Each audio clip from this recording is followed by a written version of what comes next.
Senhor a todos, igreja. Amém. Glória a Deus. Eu agradeço de novo a oportunidade de hoje estar trazendo uma palavra, né, da parte do Senhor para todos, né, para todos nós. E o texto que nós vamos falar hoje está em Isaías. Nós vamos ler Isaías capítulo 1. Peço aos irmãos que possam abrir aí a sua espada. E é claro que nós vamos decorrer aqui todo o texto do verso 1 até o verso 20. Mas eu queria começar com o verso 19. E um penúltimo, né?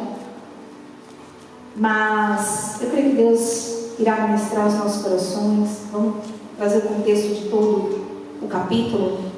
Mas me chama a atenção essa palavra, no verso 19, que diz assim: se quiserdes e me ouvirdes, em algumas está a tradução, se quiserdes e me obedecer, comereis o melhor dessa terra. Ali está: se estiverem dispostos a me obedecer, terão comida com fartura. Louvado seja o nome do Senhor Jesus. Nós vemos que esse é um versículo muito conhecido entre os cristãos, aqueles que creem e praticam a palavra do Senhor, e também aqueles que são simpatizantes do Evangelho, aqueles que ainda não mergulharam de fato, né, na palavra do Senhor, na obediência, mas conhecem esse versículo e, infelizmente, muitas vezes mal interpretado, porque como fala de comer o melhor dessa terra, alguns traduzem isso de maneira que, se eu quiser e se eu ouvir, então eu vou desfrutar do melhor dessa terra, o melhor carro, a melhor casa, né, o melhor casamento, o melhor emprego, não vou ter problemas nenhum, apenas se eu quiser, né, se eu ouvir. Não sabem de qual palavra é essa que vai ouvir, mas alguns pegam, né, alguns versículos avulsos sem contextualizar e trazem para si apenas um pedaço deles para defenderem as suas teorias de prosperidade, enfim. E eu quero falar que esse texto é uma promessa da parte do Senhor. E é uma promessa que não está ali sozinha, mas tem para nós também que nós nos acondicionemos nessa promessa ali, né? Duas condições para os homens em relação às suas responsabilidades, para que estes possam provar e se deleitar naquilo que Deus tem, nessa promessa de comer o melhor dessa terra. E quando nós estamos firmados nessa palavra, na palavra da verdade, esse melhor é melhor traduzido para nós de uma maneira bíblica, né? O que é este melhor dos céus? O que é este melhor da terra? O que são esses frutos deleitosos que o Senhor tem para nós? Então, nós vemos que muitas pessoas conhecem, como conhece o Senhor é meu pastor e nada me faltará. Muitos não têm o Senhor como seu pastorado, né, o seu pastorio ali, mas pegam esse versículo, está atrás de caminhão, dentro de casa, na sala, e não trazem todo o contexto, né, dessa realidade, como aquele também tudo posso naquele que me fortalece, para poder garantir que ele pode fazer tudo que o Senhor está com ele. E não é bem verdade. Nós vamos aqui contextualizar esse texto, porque essa é uma palavra dura, é uma palavra mesmo dura, e aí a gente vai esmiuçar esse versículo, né, e tentar entender tudo aquilo que Deus quer falar conosco. Primeiro que eu gostaria de falar que Isaías é um profeta, né, destinado pelo Senhor, uma voz de Deus, para trazer o alerta de Deus para o povo de Judá e de Jerusalém. Nós vimos que no sermão de Neemias, nós recapitulamos um pouco o contexto histórico para a gente pegar o gatilho e entrarmos na história de Neemias. E aqui nós podemos pegar um pouquinho novamente, um minutinho, para nós entendermos em que contexto Senhor vai dizer primeiro, vamos voltar só um pouquinho para a gente poder entrar aqui no texto, que depois de Davi, o que sucede ao seu trono é Salomão, depois Roboão, o seu filho. Depois do que aconteceu?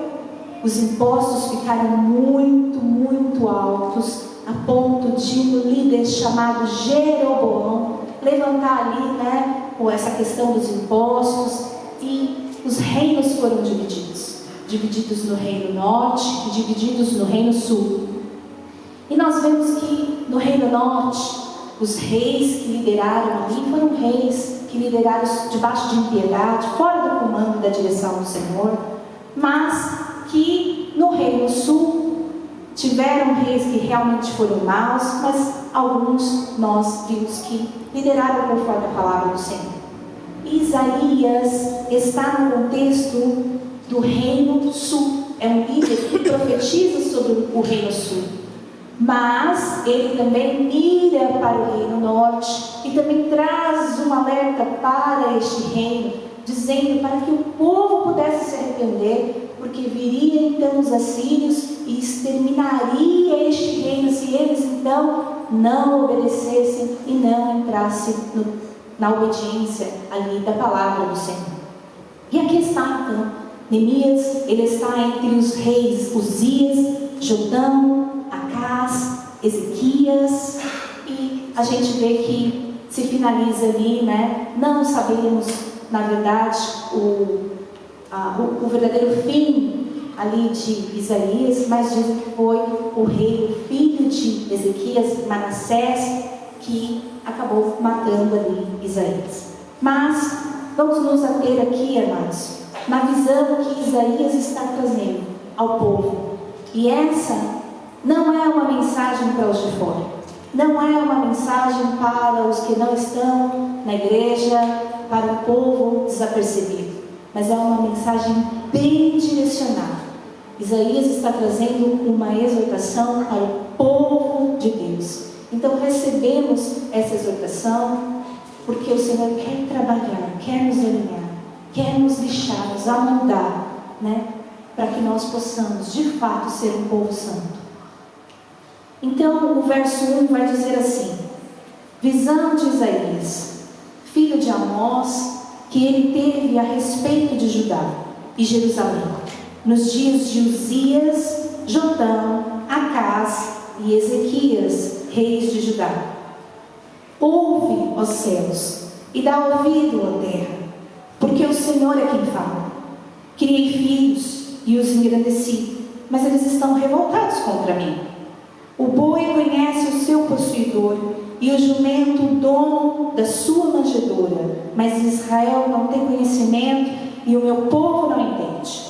Ai desta nação pecaminosa, povo carregado de iniquidade, raça de malignos, filhos corruptores, abandonaram o Senhor, blasfemaram do Santo de Israel e voltaram para trás. Por que haveis de ainda ser feridos, visto que continuais em rebeldia? Toda a cabeça está doente e todo o corpo enfermo, desde a planta do pé até a cabeça, não há nele coisa sã, senão ferida, contusões e chagas inflamadas, umas e outras não espremidas, nem atadas, nem amolecidas no óleo. A vossa terra está assolada, as vossas cidades consumidas pelo fogo, a vossa lavoura os estranhos devoram em vossa presença, e a terra se acha devastada, como numa subversão de estranhos.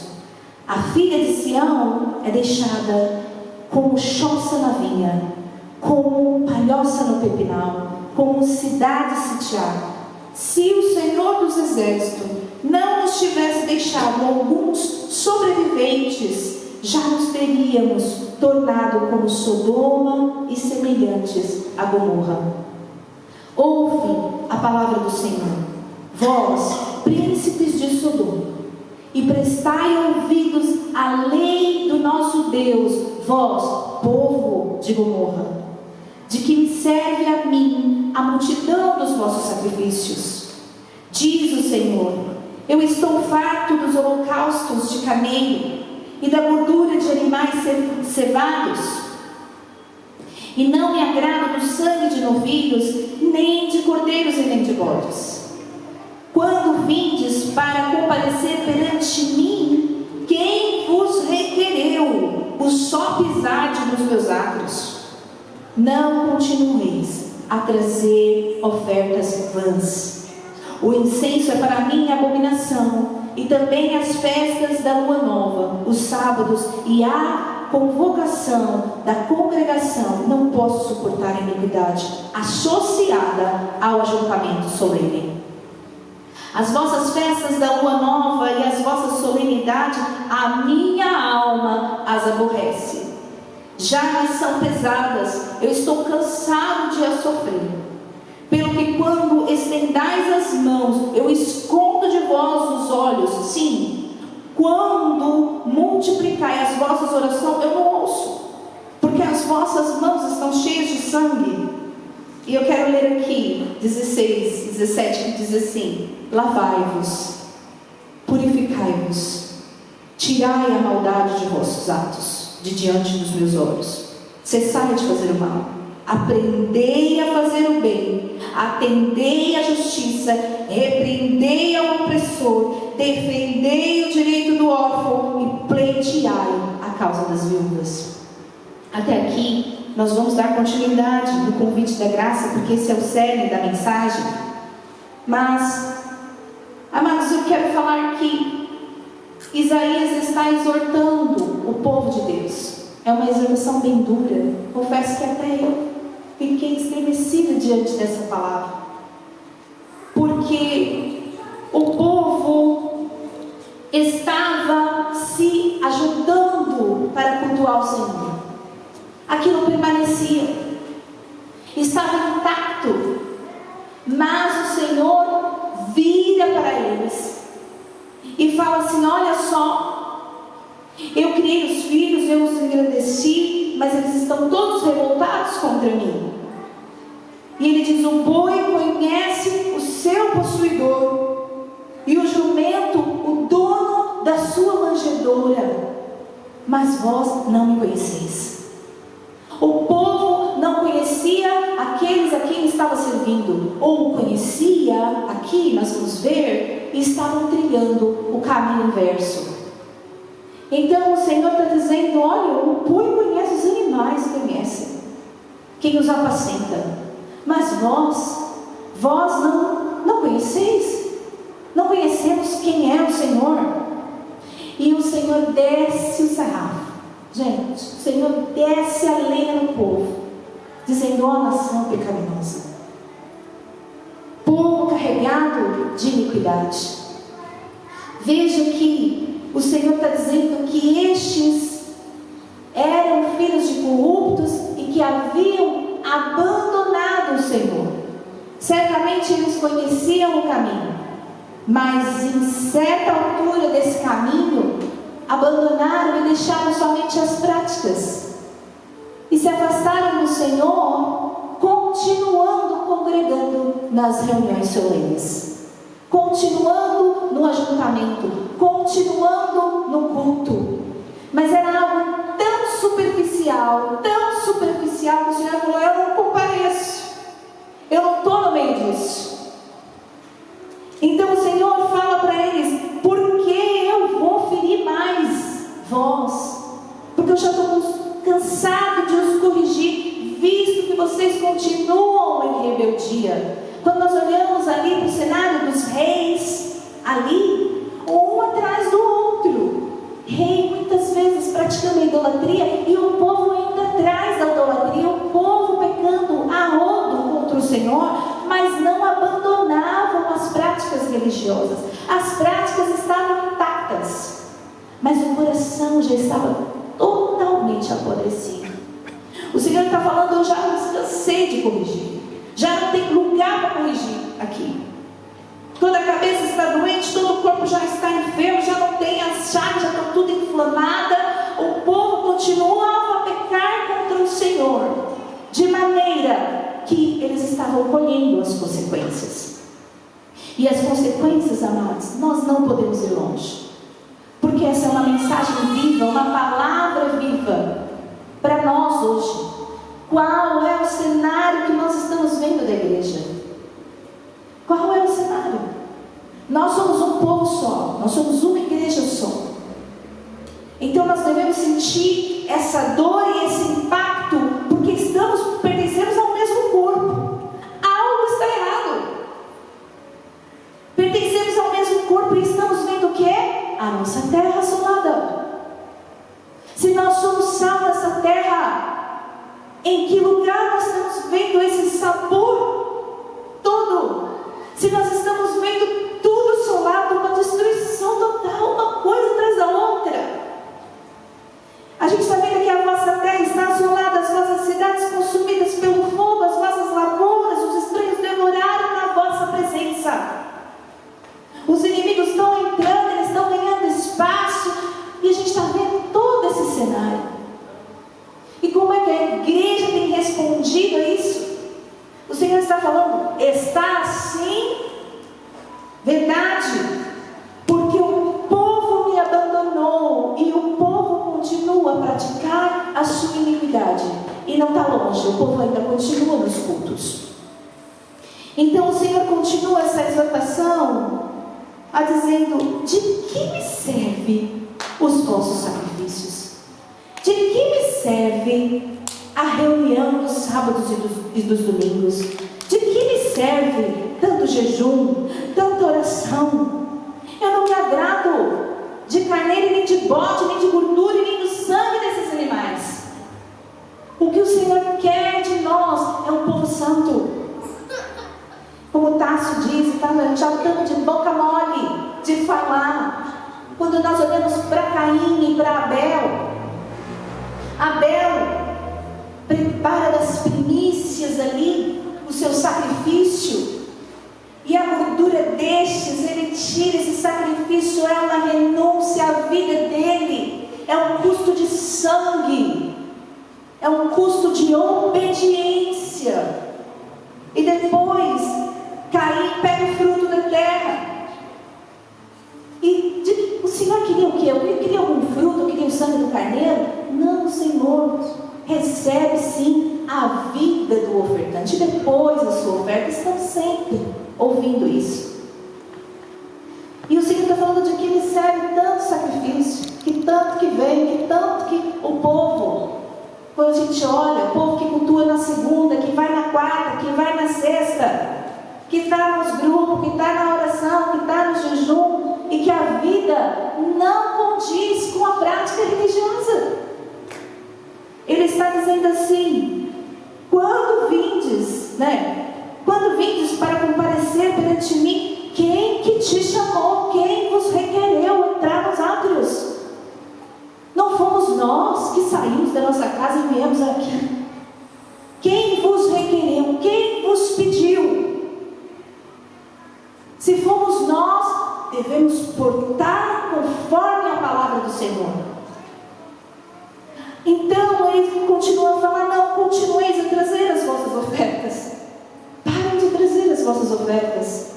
Veja que a palavra do Senhor, ela vai dizer até acerca das ofertas, quando você vir ofertar, vai primeiro no teu irmão. Vai lá se você tem alguma coisa contra o seu irmão. Primeiro libera-se perdão, pede perdão também. Se reconcilie, porque o Senhor está dizendo, primeiro vem a santificação, primeiro vem a reconciliação, depois você traz a sua oferta. O primeiro sacrifício precisa ser o de sangue, o de renúncia, o de entendimento, o culto racional. Eu estou entendendo o que eu estou fazendo, eu não estou indo lá entregar sacrifício de bode, de carneiro, mas eu estou entendendo que é uma vida santa. E o Senhor vai dizer, não adianta, nem as vossas festas, nem a vossa convocação, já não posso suportar a iniquidade associada com ajuntamento solene. Ou seja, nós vamos ver aqui, amados, que o culto está completo. Tem oferta, tem sacrifício, tem festa, tem tudo, só não tem o Senhor. Só não tem tudo. Mas continuar a dizer: eu já estou cansado. Pode multiplicar a oração, pode fazer um jejum corajoso, pode fazer, pode servir, pode ter dom, pode tocar, pode varrer, pode fazer o que vocês quiserem. Isso não compra o Senhor. As nossas obras jamais comprarão o Senhor. O Senhor requer de nós um povo santo. Então, veja que tamanho é o amor do Senhor, que Ele, é verdade, Ele dá com o chicote de um lado, mas Ele estende o braço do outro e diz: lavai-vos. Há um lugar de escape para nós. Nós não precisamos permanecer nesse lugar. Nós não precisamos. Já está condenado para ser. Nós não. Para nós há uma esperança, e essa esperança é viva. Há um lugar de escape para nós, há um lugar de restauração, há um lugar de reconciliação. Então o Senhor diz: lavai-vos, purificai-vos, tirai a maldade dos vossos atos de diante dos meus olhos, cessai de fazer o mal, aprendei a fazer o bem. Veja que essa palavra me chama a atenção, porque ele diz: tirai a maldade e aprendei a fazer o mal. Veja que para fazer o mal ninguém precisa aprender. Ele está dizendo: tira, arranca. Essa erva daninha tem que ser arrancada do nosso meio, arrancada do nosso caráter, tem que ser tirado sem dó. É melhor você entrar coxo nos céus, é melhor você entrar sem um olho, sem um braço, sem uma perna, que você ir com todos esses meios para o inferno. Então ele está dizendo: tira e arranca, não dê lugar, arranca mesmo. E aprenda a fazer o bem. Aprender não é fácil. Aprender exige disciplina, exige esforço da nossa parte. Vai nos custar, porque aprender não é confortável. E ele está dizendo: aprendei a fazer o bem, atendei a justiça. E essa justiça é a justiça minha? Não, é a justiça de Deus. É a justiça que escandaliza a nós. Ela tão escandaliza que ela é pagar o mal com o bem. Gente, que lugar é esse? Tem que aprender a fazer isso, porque ninguém vai lá fazer na sua boa caridade. É um lugar de esforço. Vai doer, dói fazer isso, porque você fala: queria dar a mesma moeda, é pinda aqui, é pinda lá. Mas só que a gente se porta. O lugar da santidade, o lugar dessa santificação, ela é um lugar de domínio. Veja que toda essa questão da santificação se trata de domínio próprio. É dominar essa carne miserável. Não é a sua, é a minha, é a nossa.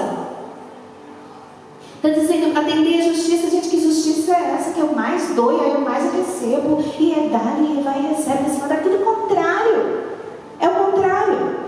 Então, ele está dizendo: atendei a justiça, repreendei ao opressor. Ao nível da nossa oração, que nós vamos orando: santificado seja o nome do Senhor, louvando, bendizendo o nome do Senhor, agradecendo, oramos pela nossa casa, oramos pela nossa cidade. Mas há um nível da nossa oração que a gente começa a repreender, porque demônio tem que ser repreendido, porque senão ele fica confortável no lugar que ele está. É só para abençoar, então vamos ficar aqui quietinho, sem fazer barulho, que a hora que a gente quiser acender o fogo, a gente acende o fogo. Demônio tem que ser repreendido. Ele está falando: repreenda o opressor. Ele nos deu essa armadura, ele nos deu, ele está falando aqui: defendei o direito do órfão, pleiteai a causa das viúvas. Veja que o que está faltando para este culto solene é tudo. Está faltando o reino. Está faltando o reino. Porque todas essas coisas que o Senhor fala, de lavai-vos, purificai, tira a maldade, pratique a justiça, fazei o bem, repreende o opressor, defende o direito do órfão, a causa das viúvas, tudo isso é reino de Deus. É o reino. E muitas vezes nós estamos perecendo, malhando trigo no lagar, porque está nos faltando o reino. Está nos faltando justiça. Está faltando a mim, gente. Eu falo isso olhando para mim. Está me faltando justiça. Falta muito. Porque tem tanto trabalho no reino. E a gente se acomodou. Porque a gente acha que o reino é só aqui no culto solene. O reino está muito mais do que aqui. É muito, muito, muito. Por isso que terra está desgastada. Porque a verdade está faltando muito nas praças, está faltando muitas coisas. Falta reino. Falta justiça, falta o direito do órfão, a causa das viúvas, o tirar o mal, o purificar, o santificar. Porque dom não está faltando, gente.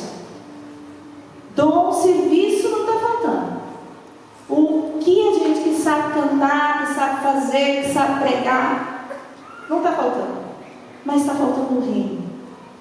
Mas há um convite tão lindo da parte do Senhor, que o verso 18, ele fala assim: vinde, pois, e arrazoemos. Há um convite: vinde, vem, povo meu, apresenta as suas razões, apresenta, vamos conversar, diz o Senhor. Ainda que os vossos pecados sejam como a escarlata, eles se tornarão brancos como a neve. Ainda que sejam vermelhos como o carmesim, se tornarão como a lã. Olha Cristo aqui, a nossa esperança. Vinde e arrazoemos, vinde e apresentemos as nossas razões, porque ainda que você esteja só no automático, ainda que você aprendeu a fazer, só a fazer, ainda há tempo para nós, ainda que os seus pecados sejam os mais escandalosos, eles podem se tornar brancos como a lã em Cristo Jesus, porque só Cristo, só o Senhor pode nos lavar e nos purificar. Mas muitas vezes nós aprendemos que a nossa obra pode purificar e pode lavar. A nossa alma pode dar conta do resultado e não vai dar. Nenhum ato nosso religioso vai fazer os nossos pecados ser lavados e limpos diante do Senhor. Não é quanto mais eu faço, quanto mais eu prego, quanto mais eu jejuo, quanto mais eu oro. É verdade, todas essas coisas têm de vir acompanhadas, mas não antes primeiro de você ser uma mulher e um homem santo perante o Senhor. Então ele está dizendo: vinde, do jeito que você está.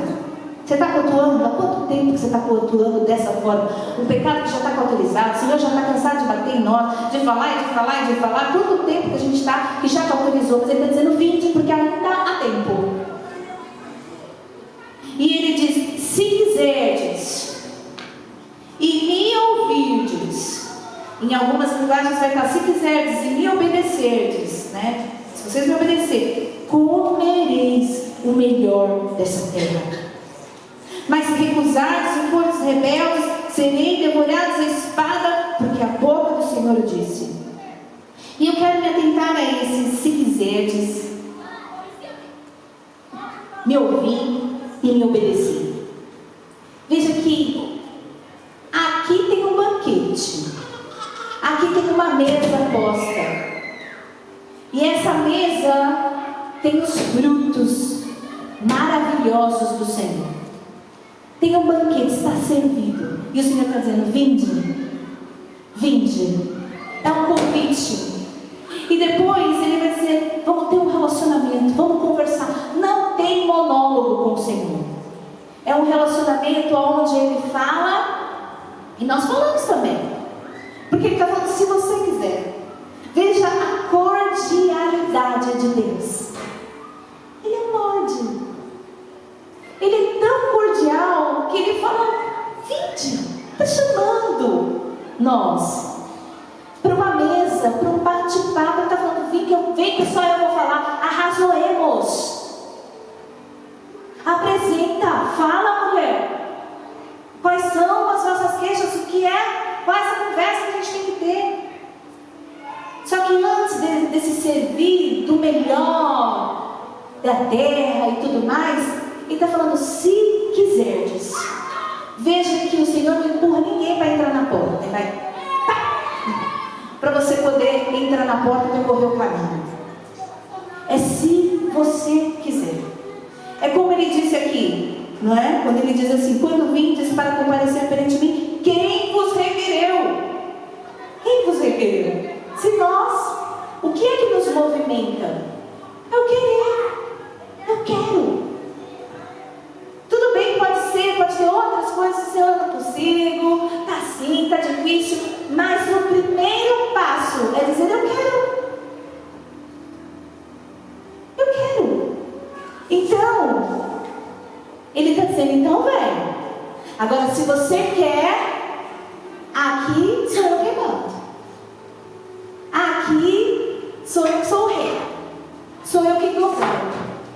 As diretrizes são minhas, as leis são minhas, as ordenanças são minhas, os estatutos são meus, a rédea está na minha mão, é eu que sou soberano, é eu que governo.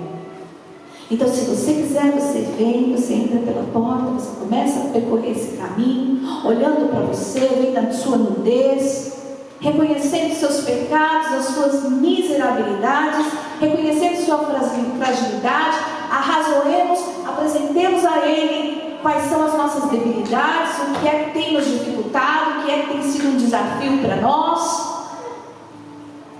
E aí sim, agora é hora de ouvir, porque Ele nos dá esse lugar de fala.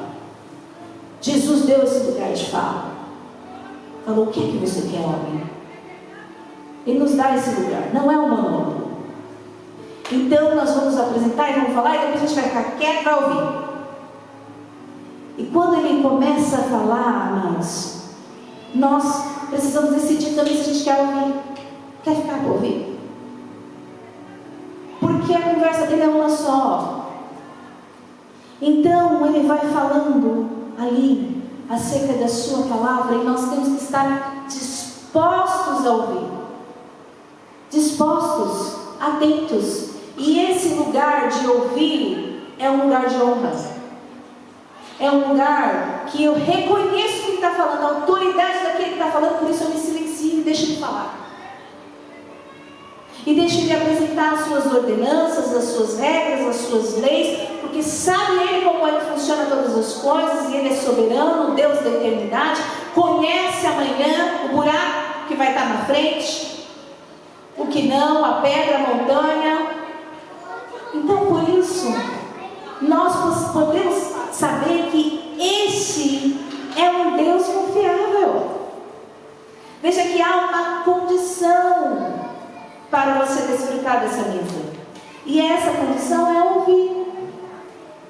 Então, que nós possamos nos sujeitar a essa autoridade e sermos confrontados nessa palavra, porque acredite, Ele é um Deus confiável, Ele é um Deus fiel. O seu caráter é imutável. O que Ele falou, o banquete e os frutos estão lá. Nós podemos confiar, está garantido. Está garantido, não vai sumir da mesa. Mas Ele está falando: se você ouvir, se você quiser, mas tem mais uma condição: se você me obedecer. E a obediência, ela nunca começa do meio para baixo.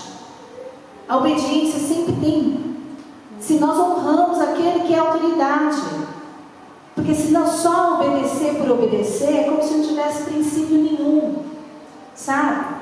É como se você falasse assim: tira essa água daqui, e eu não saber por que eu tenho que tirar. Qual é a lógica? Não é? Por que eu tenho que tirar isso? Como é que funciona? É para não cair? É para isso? Então não é só obedecer, porque senão se torna um ritual. Eu só vou e obedeço aqui, não sei para quê, sabe?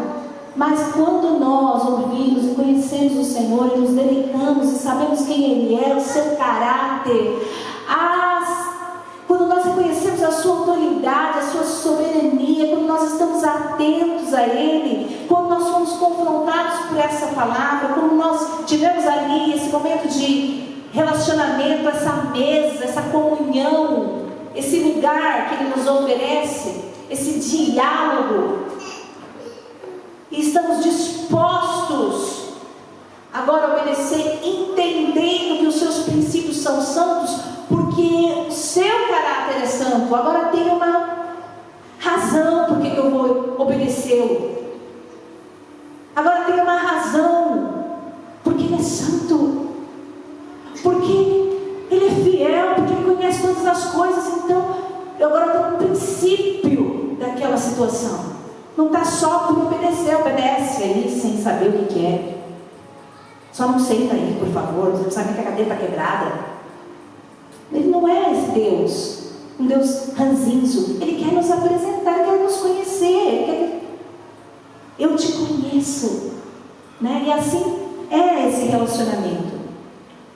Então, obedecer em hebraico significa xamã, e xamã significa ouvir atentamente e agir conforme aquilo que a gente ouviu. E agir de acordo com o que nós ouvimos é reconhecer essa autoridade em Cristo e seguir os seus princípios e os seus valores, fazendo o quê? No esforço, na disciplina, na renúncia, porque obedecer requer tudo isso. Obedecer requer de nós um sacrifício de sangue. Isso significa vai custar. Vai custar. Vai custar quanto? Tudo. Mas custa tudo. Porque custa você entregar a sua vida por tudo nas mãos do Senhor, nas mãos daquele que te chamou, e confiar nele. Então, o obedecer também significa domínio próprio, porque sempre a gente vai lidar conosco mesmo. O maior adversário na obediência vai ser nós. Vai ser você resistir à palavra que o Senhor liberou para você. Você mesmo. Antes de começar a influência do maligno, de tentar te intimidar, e de todas as palavras que nós estamos ouvindo, a primeira resistência que a gente encontra é nossa. Das nossas limitações. Eu não consigo, eu sou gago, eu não consigo fazer esse negócio que você me chamou. E isso tudo a gente vê, porque o Senhor também não é surpresa essas coisas para nós, porque está escrito aqui. Todos esses homens que foram chamados também tiveram essas limitações. Todos eles, Davi, todos eles falam, não consigo, olha, eu sou gago, eu sou pequeno demais, olha o meu tamanho, olha isso, olha aquilo. Mas o Senhor é quem capacita. Quem te prometeu vai garantir a sua promessa. Só que usufruir da promessa significa se eu quiser, se eu ouvir e se eu obedecer. Outro crivo da obediência também é nós estarmos dispostos e também no temor do Senhor, porque essa é uma chave, é o temor, é o que vai nos ajudar a permanecer e a entender se, será que isso é resposta? Será que não? No temor do Senhor tem a resposta. É o temor, é voltar a ouvir a palavra do Senhor, é continuar na perseverança. E qual é o alvo do se quiseres, ouvides e obedecer? Você vai comer o melhor dessa terra. O alvo é você comer o melhor dessa terra. O alvo é você glorificar o nome do Senhor. Porque se nós, amados, cuidarmos do reino, como é que aquilo que tem faltado, se nós de fato colocássemos verdadeiramente o reino nesse primeiro lugar, as outras coisas elas vão ser acrescentadas. As bênçãos hão de correr e nos encontrar trabalhando. Ela não vai encontrar ninguém no osso de braço cruzado. Ela falou, tá ali, tem que correr, tem que pegar a irmã que está indo lá. E vai alcançar.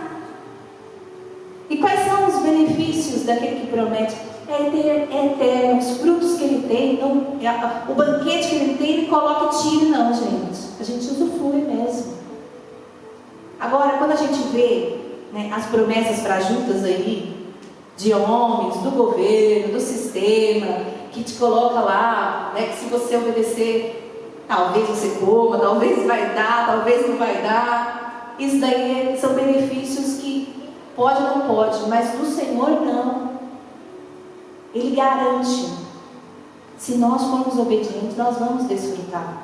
Mesmo que diante dos nossos desafios, mesmo que diante das dores, mesmo que diante das lutas, Ele se fará presente. Porque Ele é a verdade, toda a verdade está nele. E qual é as consequências de tudo isso? Aí sim, é nós desfrutarmos, nos deleitarmos desse banquete. Agora a gente vai olhar da mesma forma esse banquete, depois que a gente percorreu todo esse caminho, desse entendimento, à luz da palavra. Jamais a gente vai achar que isso é uma bênção da teoria da prosperidade. Jamais a gente vai pensar que isso é o teu melhor carro, que isso é o teu melhor casa, porque isso é tão pouco. É tão pouco porque Deus quer te dar, quer te oferecer. Você sabe por quê? Porque há muitas pessoas que têm aí o melhor carro, que têm aí a melhor casa, e são insatisfeitos.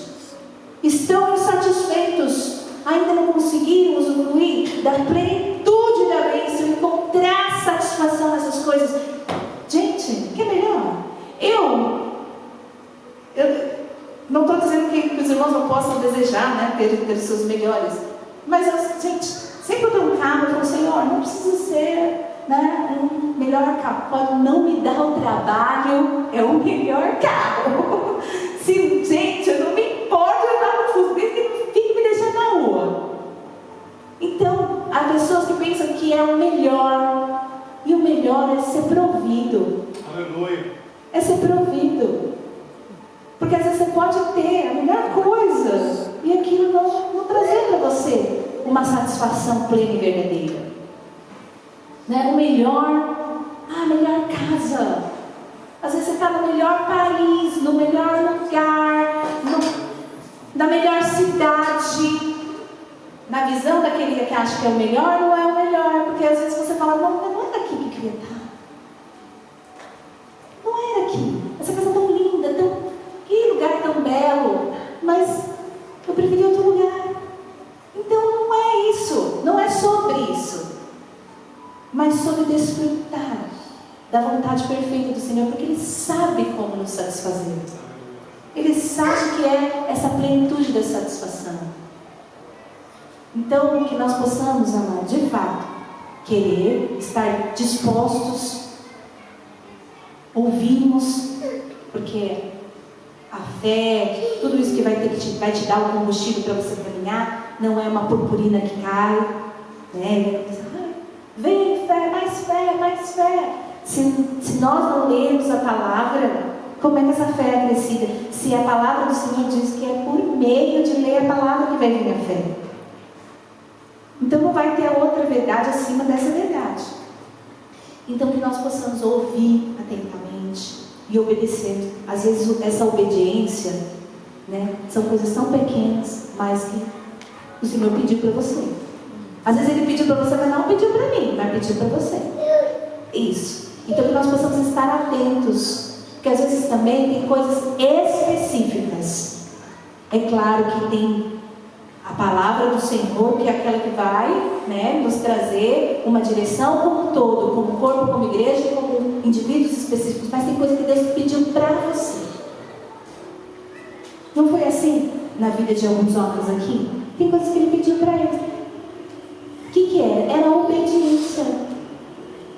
Né? Valia mais a obediência do que os dons, do que a unção, do que talvez antecipar a bênção, como a gente vê Saul, que quis antecipar, né, o trabalho de Deus. Assim também não é obediência. Às vezes Deus tem algo para você, é maravilhoso o que Ele tem, mas a gente quer antecipar, a gente quer pegar antes, quer abocanhar e iniciar antes. O Senhor fala: calma, mulher, calma, homem de Deus. De que adianta você ter um carro na sua casa e nem ter a carta? De que adianta você ter um carro e começar a emprestar para todo mundo, depois isso tudo começa a quebrar? Essa prejuízo é fora do tempo. Tem coisa que é fora do tempo. E o Senhor fala assim: tenha calma, porque eu darei. Enquanto não tem, darei provisão. Enquanto não tem, vai chegar. Então fiquemos e nos contentemos com aquilo que o Senhor tem para nós. Em nome de Jesus. Amém. Glória a Deus, louvado seja o nome do Senhor por essa